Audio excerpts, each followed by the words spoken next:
in the England squad for those Nations League matches. But the breaking news in terms of his future this lunchtime is that New walk away from their long-running pursuit of games. Man United is Man United, so I'm very positive about the future. So they will come back. They will come back. So at the moment we are in a bad situation, but I think we're going to turn out. Just quickly, Fletcher's obviously in charge. Do you think he will be given time, though, and do you think he deserves to be given more time? On the basis of his work at Spurs this season, you can't make any argument that he deserves it. And there's a bit of a thing with Frank, I suppose, in that we've certainly seen it because we would have dealt with him at Brentford, and he was in contrast now at Spurs. He was so expansive at Brentford. He was such a kind of assured character who was willing to just talk so intelligently about football. We're not he looks like a different figure at Spurs now.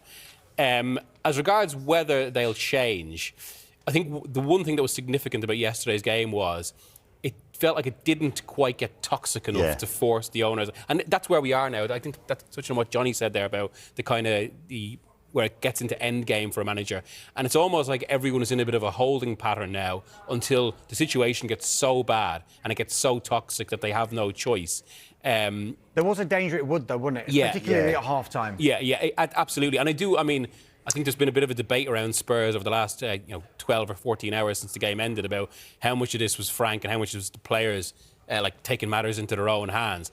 We should say about Villa's performance, but especially, in the first half, just the sharpness and coherence of Villa in contrast to what Spurs were. That first goal where Tielemans just plays it straight through the four men. Yeah. And then the second goal, kind of one-touch football, as if Spurs were a lower league side. They did rally in the second half, maybe showed that there could be something there. But can Frank, in this situation, can he hone that? It feels unlikely. Arsenal have been left reeling after an unexpected exit sent shockwaves through the Emirates Stadium, catching fans, players, and club insiders completely off guard. Just as optimism was building around the team's progress and long-term vision, this sudden departure has disrupted plans and raised serious questions about what comes next.